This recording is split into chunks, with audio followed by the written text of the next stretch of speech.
না রাধিকার মন নামে নারদ মনি বাজাইলি না রাধিকার মন নামে নাম মনি উদিত হয় ভকত গীত স্বামী নাম মনি উদিত হয় ভগত গীত স্বামী।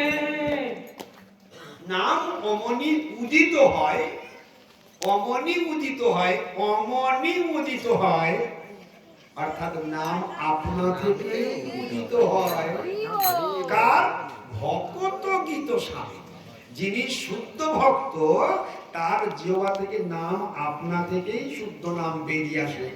যার হৃদয় শুদ্ধ হয়ে গেছে সে যত হরিনাম করবে সব শুদ্ধ নামেই বেরোবে, নাম অপরাধও আসবেই না আর নামাভাসও আসবে।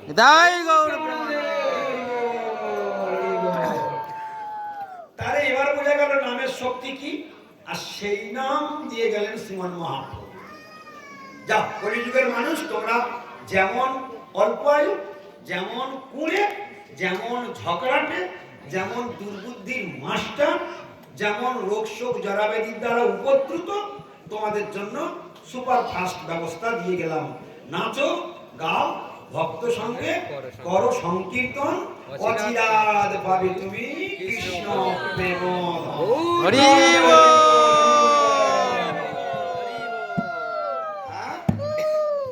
তাহলে নামের স্মরণ কাকে বলে বুঝতে পেরেছো? আর সেই নাম আমরা আদর করি না। তাহলে প্রজল্প, এই যে প্রজল্প আদি যা কিছু আমরা শুনছি, এই প্রজল্প কখনো করা উচিত নয়। তো শুদ্ধ নাম কার জিহ্বায় হচ্ছে? সুরদাস। শুদ্ধ নাম কার জিহ্বায় হচ্ছে? সবাই বলুন একবার। সুরদাসজি। ওই যে সুরদাসজি নামটা মুখে উচ্চারণ করলে সঙ্গে সঙ্গে আপনার যত পাপ রাশি আছে না সব ধ্বংস হয়ে যাবে। সুরদাস নামটা এত সুন্দর। ভগবানের নাম যত শক্তিশালী, ভগবানের ভক্তের নামও তত শক্তিশালী, কোনো অংশে কম। ওই জন্য ভক্ত আর ভগবানের জীবন চরিত্রই তো ভালো। ভক্তের জীবন চরিত্র আর ভগবানের জীবন চরিত্র দুইয়ের সংমিশ্রণই হলো ভালো। হ্যাঁ, এ হচ্ছে মহারস, প্রেম রস, অমল পুরাণ শ্রীমদ্ ভাগবতম। এর মধ্যে যে কি লুকিয়ে রয়েছে তা ভাষায় বর্ণন করা যাবে না। যদি সনাতন গোস্বামী পাদের ভাষায় বলি, আমার ভাষায় না, সনাতন গোস্বামী পাদের ভাষায় যদি বলি, পরমানন্দ পাঠায় প্রেমবর্ষী অক্ষরায়, সনাতন গোস্বামীর ভাষা। সনাতন গোস্বামী পাদ বলছেন, যিনি গোলকের আর একজন মন্দির, তিনি বলছেন, বলছে ভাগবত কথা কেউ যদি পড়ে শোনে তৎসিন্নন সুপঠন বিচারণ কর ভক্তিয়া বিমুচ্ছেদ নর।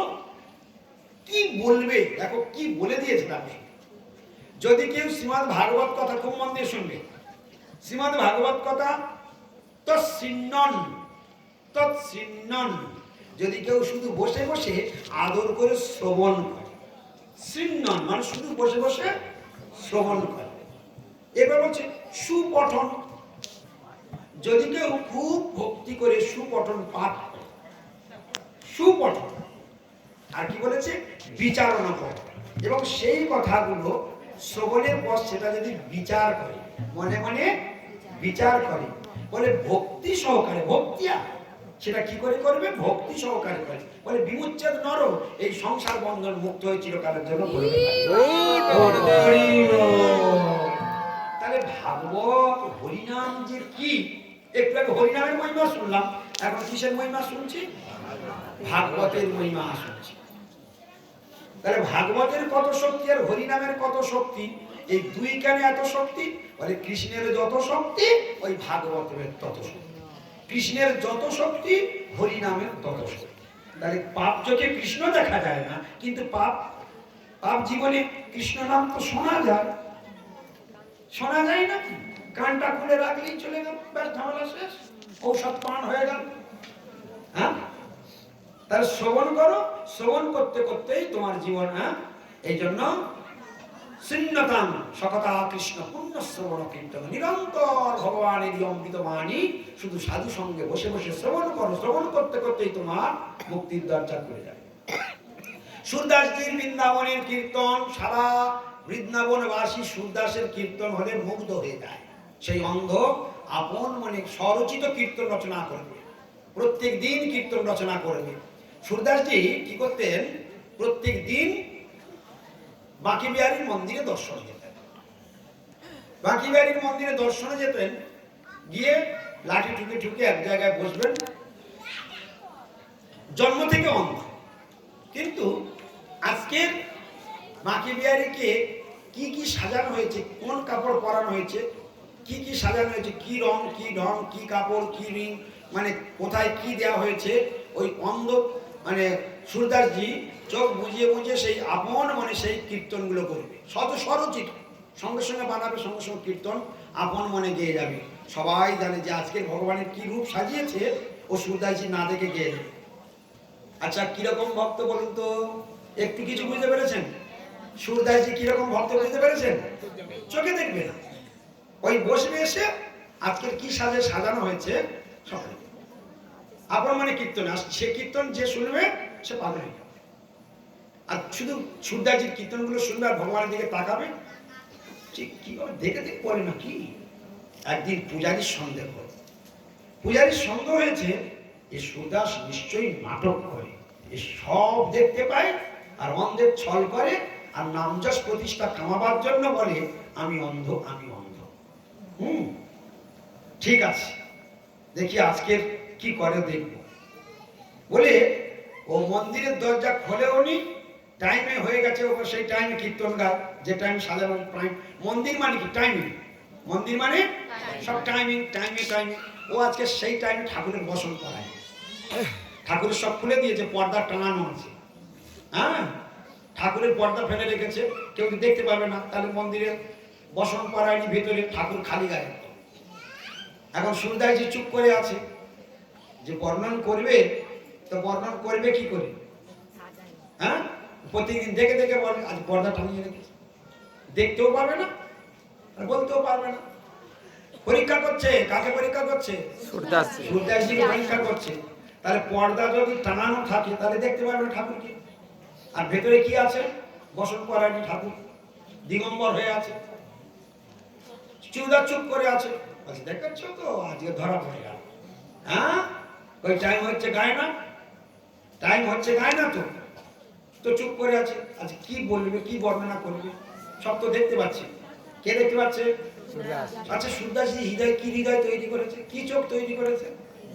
হ্যাঁ, দেখতে গেলে কি এই পাপের চোখ লাগে? তার জ্বলন্ত প্রমাণ হলো কে? সবাই জন্য নামটা বলুন। সুরদাসজি। সবাই বলুন সুরদাসজি। সবাই বলুন সুরদাসজি। এইবারে যখন বলছে কি ব্যাপার, আজকে গানটা ধরছেন না, কীর্তনটা ধরছেন না, তখন সুরদাসজি সেই কীর্তন আরম্ভ করলেন।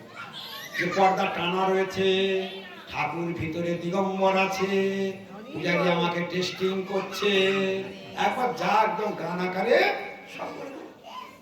পূজারি এসে আচার খেয়ে চরণে পড়ে গেল, গৌর প্রেমানন্দে। হ্যাঁ, যদি দেখতে পাই তাহলে বড় জোর বলবে পর্দা টানানো আছে। এটা যদি দেখে বলে তা কি মোটা বলে পর্দা টানানো আছে, কিন্তু ভেতরে যে ঠাকুর দিগম্বর আছে সেটা কি করে দেখতে পারে? বা পূজারি আমাকে পরীক্ষা করছে সেটা কি করে বুঝতে পারবে? তার এর মানে কি হলো? তিনি দিব্যদ্রষ্টা, তিনি অন্তর্যামী, এত বড় পাওয়ার অর্জন করেছেন। এই সুরদাসজির নাম সারা জগৎ ছেয়ে যায়। সুরদাসজির কীর্তন এতটা মধুময় যে শোনে সে আর নয়ন ফেরাতে পারে না, সে আর বাড়ি যেতে পারবে না, একদম স্ট্যাচু হয়ে যাবে সুরদাস কীর্তন শুনে। এই শব্দ, এই খবরটা ভাসতে ভাসতে দিল্লিতে চলে গেল। তখন দিল্লির সম্রাট হচ্ছে আকবর, সম্রাট আকবর। আকবর তখন এই কথা, যখন উনি সঙ্গীত প্রেমী ছিলেন, আকবর সঙ্গীত শুনতে ভালোবাসতেন, তখন উনি তখন সুরদাসজিকে মানে লোক পাঠিয়ে অনুনয় বিনয় করলেন যে ওনাকে একবার রাজসভায় আনা হোক। তো উনি কিছুতেই যেতে চাইছেন না। বৃন্দাবন ছেড়ে কেন আমি দিল্লিতে একটা বিষয়ী লোকের কাছে যাব? ওনার মন চাইছে না, উনি যেতে চাইছেন না, কিন্তু সম্রাটের আজ্ঞা, তাই তিনি মানে একবারের জন্য তিনি তার সম্রাটের সম্মান রাখার জন্য তিনি গেলেন। সেখানে গিয়ে সম্রাট খুব বিনয় করে বললেন যে আপনার কীর্তনে সারা জগৎ মুগ্ধ, আপনি কৃপা করে আমার একটা কীর্তন আপনি শোনান। তো সুরদাসজি এমন একটা কীর্তন গাইলেন, সেই কীর্তন শ্রবণ করে সভাসদ যত মুসলিম জগন ছিল তারা সবাই কাঁদতে লাগলো, সকলের নয়নে জল ধরতে লাগলো। কি কীর্তন গাইলেন সুরদাসজি, কীর্তনের মধ্যে কি আছে, মুগ্ধ হয়ে গেলেন, মুগ্ধ হয়ে গেলেন। তখন সম্রাট আকবর শেষে বলছেন, আপনার কাছে আমার একটা নিবেদন, আপনার কীর্তন শুনে আমি মুগ্ধ হয়ে গেছি, আপনি একটা বর চেয়ে নিন, অর্থাৎ আপনি কিছু দক্ষিণা চেয়ে নিন, যা চাইবেন আমি আপনাকে তাই দিয়ে খুশি করব। সুরদাসজি হাত জোড় করে বললেন, যদি আপনি আমার এই কীর্তন শুনে দক্ষিণা দিতে চান, তাহলে আপনার কাছে প্রথম নিবেদন, আর জীবনে আমার কোনোদিন বৃন্দাবন থেকে এখানে আর ডাকবেন না। আর জীবনে আর কোনোদিন, আমি শুধু এসেছি আপনার সম্মান রক্ষা করবার জন্য, আপনার বাণীকে, আপনার যে সম্রাট, আপনার সম্মান আছে তার জন্য আমি এসেছি। আপনি এইভাবে, আপনি যদি বৃন্দাবন ছেড়ে না আসেন, আমি আর আপনার কোনোদিন বিব্রত করব না, কিন্তু একটা নিবেদন আমার চরণে, আপনার চরণে।